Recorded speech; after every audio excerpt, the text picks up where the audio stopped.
అందరికీ నమస్కారం. ముందుగా ఈ వీడియోకి ఒక లైక్ కొట్టి మన ఛానల్ని సబ్స్క్రైబ్ చేసుకోండి. మన హిందూ ధర్మంలో ప్రతి మాసానికి ఒక ప్రత్యేకత ఉంటుంది. అయితే అత్యంత పవిత్రమైన మాసాలలో ఆషాఢ మాసం ఒకటి. ఈ 2026 జూలై 15 నుండి ఆషాఢ మాసం ప్రారంభమై ఆగస్టు 13 వరకు ఉంటుంది. ఈ ఆషాఢ మాసంలోనే ఎన్నో ముఖ్యమైన పండుగలు ఏర్పడబోతున్నాయి. వారాహి గుప్త నవరాత్రులు, గురు పౌర్ణమి, తొలి ఏకాదశి ఇలాంటి ఎన్నో పండుగలు రాబోతున్నాయి. ఆషాఢ మాసంలో వచ్చే పండుగలు, పర్వదినాలు, వారాహి నవరాత్రులు విశిష్టత, ఆషాఢ మాసం పూజా విధానం, పరిహారాల గురించి ఈ వీడియోలో పూర్తిగా తెలుసుకుందాం. ముందుగా ఈ వీడియోకి ఒక లైక్ కొట్టి ప్రతి ఒక్కరూ ఓం నమః శివాయ అని కామెంట్ చేయండి. జూలై 15వ తేదీ బుధవారం నుండి ఆషాఢ మాసం ప్రారంభమవుతుంది. ఈ రోజు నుండి గురుమౌఢమి కూడా ప్రారంభం కాబోతుంది. అలాగే జూలై 15వ తేదీ నుండి జూలై 23 వరకు వారాహి గుప్త నవరాత్రులు ప్రారంభం. ఇక జూలై 25వ తేదీ శనివారం నాడు తొలి ఏకాదశి పండుగ ఏర్పడబోతుంది. ఈ సంవత్సరం వచ్చే తొలి ఏకాదశి చాలా విశిష్టమైనది. శనివారం నాడు తొలి ఏకాదశి కలిసి రావడం చాలా విశేషమనే చెప్పవచ్చు. అలాగే చాలా శక్తివంతమైనది కూడా. ఈ తొలి ఏకాదశి రోజున శ్రీ మహావిష్ణువును పూజిస్తే కోరిన కోరికలన్నీ నెరవేరుతాయని నమ్మకం. ఈ తొలి ఏకాదశి రోజున శ్రీ మహావిష్ణువు క్షీరసాగరంలో యోగ నిద్రలోకి వెళ్తాడని పురాణాలు చెబుతున్నాయి. ఈ నిద్రకాలం 4 నెలల పాటు ఉంటుంది. కార్తీక శుద్ధి ఏకాదశి నాడు శ్రీ మహావిష్ణువు తిరిగి మేలుకొంటాడు. ఈ 4 నెలల కాలాన్ని చాతుర్మాస్యం అంటారు. ఈ సమయంలో శుభకార్యాలు ఎక్కువగా జరపరు. ఈ తొలి ఏకాదశిని పేలాల పండుగ అని కూడా అంటారు. ఈ రోజున ప్రతి ఒక్కరూ పేలాల పిండిని తింటారు. ఇక జూలై 29వ తేదీన గురు పౌర్ణమి వచ్చింది. అలాగే జూలై 15 నుండి జూలై 23 వరకు వారాహి నవరాత్రులు ప్రారంభం కాబోతున్నాయి. ఈ 9 రోజులు వారాహి అమ్మవారిని పూజిస్తే మీ కష్టాలన్నీ వెంటనే తీరిపోయి కోరిన కోరికలన్నీ తక్షణమే నెరవేరుతాయి. అంతటి శక్తి వారాహి అమ్మవారికి ఉంటుంది. వారాహి అమ్మవారిని పూజించడానికి పెద్దగా కష్టపడాల్సిన పని లేదు. అమ్మవారి చిత్రపటాన్ని తెచ్చుకొని మీ పూజ గదిలో ప్రతిష్ఠించి 9 రోజులు అమ్మవారి ముందు దీపారాధన చేసి నైవేద్యం సమర్పించి పూజ చేసుకుంటే చాలు. మీ జీవితంలో ఏమీ లేని స్థాయి నుండి గొప్ప స్థాయికి ఎదుగుతారు. కాబట్టి శక్తివంతమైన ఈ వారాహి నవరాత్రులను అస్సలు మిస్ అవ్వకండి. అయితే ఈ నవరాత్రుల్లో తప్పనిసరిగా కందగడ్డ దీపం వెలిగించాలి. అంటే జూలై 15 నుండి జూలై 23 మధ్యలో వారాహి నవరాత్రుల సందర్భంగా మీ పూజ గదిలో అమ్మవారి ముందు కందగడ్డ దీపం వెలిగించండి. ఒక కందగడ్డను తీసుకుని పైభాగంలో చిన్న గుంటలా చేసి అందులో నువ్వుల నూనె పోసి ఒత్తులు వేసి దీపం వెలిగించండి. ఈ కందగడ్డ దీపానికి పసుపు రాసి కుంకుమ బొట్లు పెట్టాలి. ఈ దీపం వెలిగించిన తర్వాత ఓం వారాహిదేవియే నమః అని మీ మనసులో జపించండి. ఈ దీపం కొండెక్కిన తర్వాత ఆ కందగడ్డను గోమాతకు తినిపించాలి. అలాగే ఈ ఆషాఢ మాసంలో చేసే పూజలకు, వ్రతాలకు చాలా శక్తి ఉంటుంది. కాబట్టి ఎవరైతే 7 శనివారాలు వ్రతాలు చేయాలనుకుంటున్నారో ఈ ఆషాఢ మాసంలో సప్త శనివారాల వ్రతాన్ని ప్రారంభిస్తే ఇంకా మంచిది. ఈ ఆషాఢ మాసం పూజలకు, వ్రతాలకు చాలా శ్రేష్టమైనది. కానీ శుభకార్యాలు మాత్రం అస్సలు చేయకూడదు. ముఖ్యంగా వివాహాలు, నిశ్చితార్థ వేడుకలు, శంకుస్థాపన పనులు, గృహప్రవేశాలు చేయడం, కొత్త వాహనాలు కొనడం, కొత్త వ్యాపారాలు ప్రారంభించడం అస్సలు చేయకూడదు. ఇక ఈ ఆషాఢ మాసంలో తప్పనిసరిగా ఇంట్లో ఉన్న ఆడపిల్లలందరూ గోరింటాకు పెట్టుకోవాలి.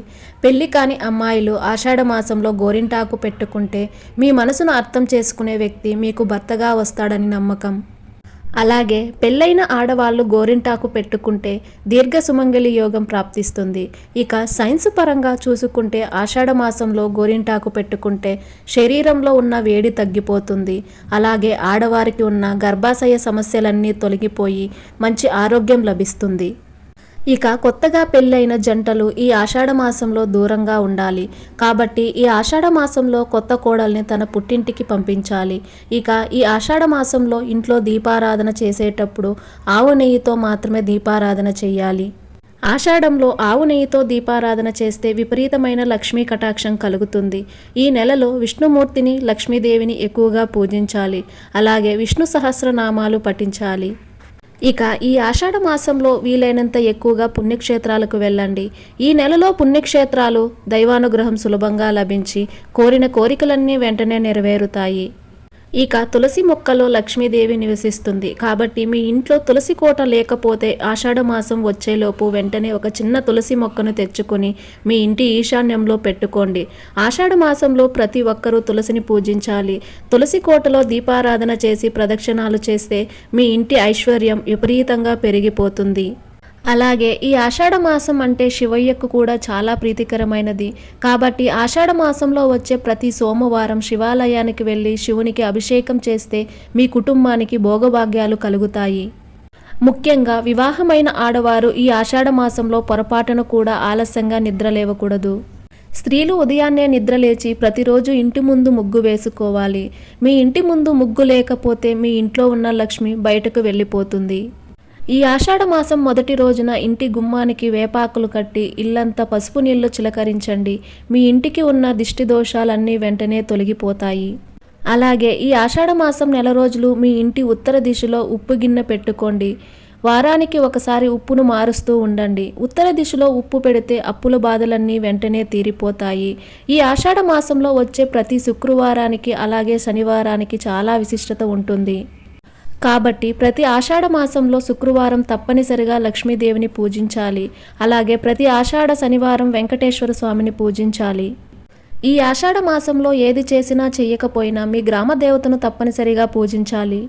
మన గ్రామ దేవతల అనుగ్రహం మన కుటుంబంపై ఉంటే మీ ఇల్లంతా సిరి సంపదలతో నిండిపోతుంది. విశేషంగా ఈ ఆషాఢ మాసంలో దుర్గాదేవిని పూజిస్తే ఇంకా మంచిది. వివాహ ప్రయత్నాలు చేసేవారు ఈ ఆషాఢ మాసంలో వచ్చే మంగళవారం నాడు ఒక ఎర్ర దారానికి పసుపు కొమ్ముల మాల గట్టి ఆ మాలను అమ్మవారి పటానికి వేసి పూజ చేయండి. ఖచ్చితంగా వివాహం కాని వారికి త్వరగా వివాహం కుదురుతుంది. ఆషాఢ మాసంలో వచ్చే ప్రతి మంగళవారం శుక్రవారం నాడు జుట్టు కత్తిరించడం గోర్లు కత్తిరించడం అస్సలు చేయకూడదు. దీనివల్ల మీ ఆయుష్ తగ్గిపోతుంది. అలాగే ఈ ఆషాఢ మాసంలో తప్పనిసరిగా ఎవరికైనా ఉప్పును దానం చేయండి. ఆషాఢంలో ఉప్పు దానం చేస్తే మిమ్మల్ని పట్టి పీడిస్తున్న దరిద్ర బాధలన్నీ వెంటనే తొలగిపోయి విపరీతమైన లక్ష్మీ కటాక్షం కలుగుతుంది.